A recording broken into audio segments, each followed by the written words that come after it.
What's up, beautiful people? Another day, another study. I saw on the interwebs that people were sharing a report that was released from NBC 2 days ago, and they were tagging the headline that people are seeing a eightfold increase in the risk of drug-induced liver injury from supplements.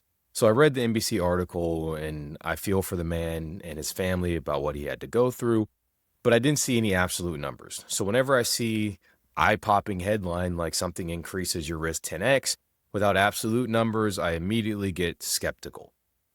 And this is coming from someone. I've treated drug-induced liver injuries. I was a hospitalist for several years. I've treated them in the clinic when they weren't severe.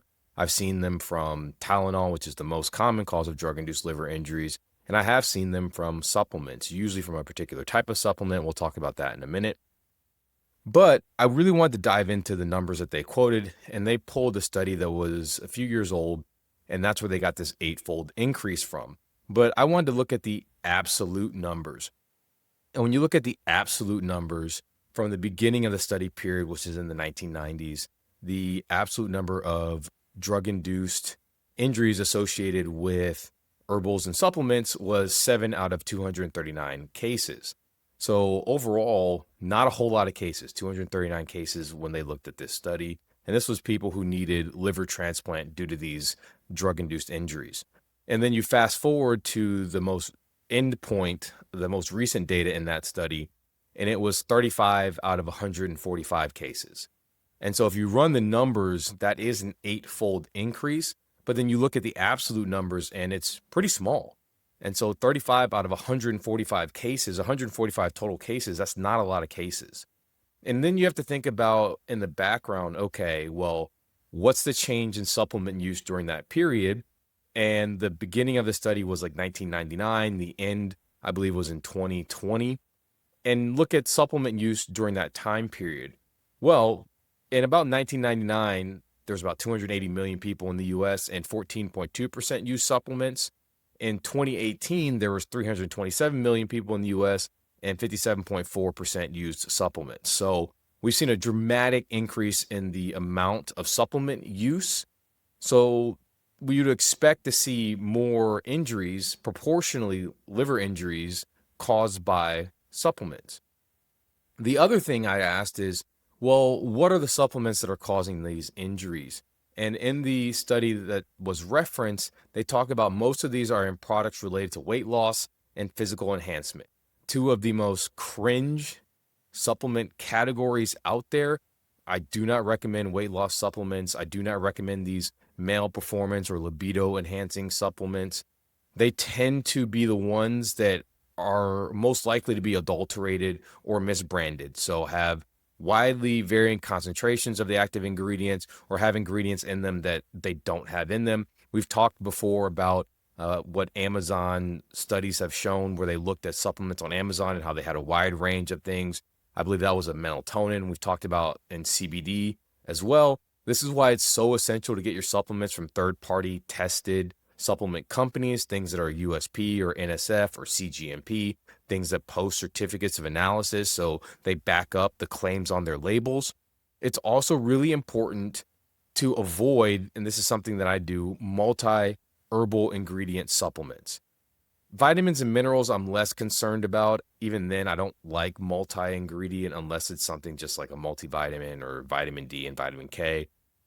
But when you stack these herbals together, they can interact synergistically or antagonistically with your own physiology. And that's when I see a lot of issues. And then you're combining things like he was taking a performance herbal, the man that was referenced in the original article. He also added in turmeric for anti-inflammatory effects.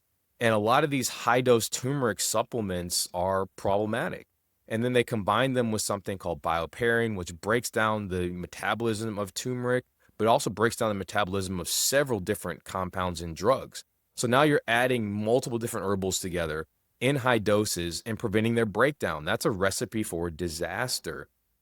And oftentimes people think, and I've seen this in clinical practice, both as a pharmacist and a physician, just because it's over the counter or just because it's herbal, it's completely safe. And they'll start auto dosing. They'll increase their doses on their own without talking to anybody. And that's very, very dangerous.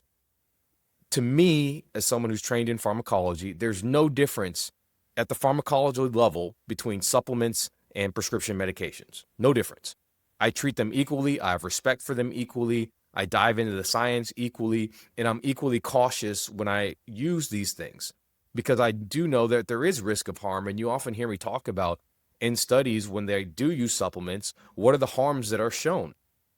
So we in medicine, we typically don't start people off at the highest dose of whatever we're using, but oftentimes that's what's done with supplements. And I think that's an incorrect approach, especially with these herbals.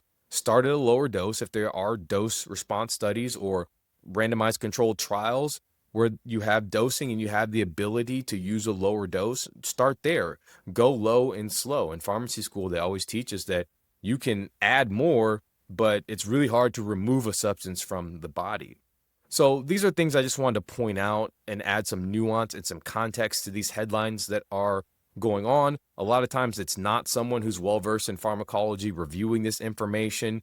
So I wanted to review this information, add some of my thoughts, and put into context what's important. Background rates are important. Looking at changes over time in the total supplement use are important. Looking at absolute numbers in a case like this are important. And then knowing how to navigate the supplement sphere safely, always talking with a pharmacist or some other healthcare provider about your supplements is important. Making sure we're very, very careful with using these multi-herbal formulations and using very, very high doses of supplements. Those are the take-home messages for this. I hope you found this useful. Thank you, and God bless.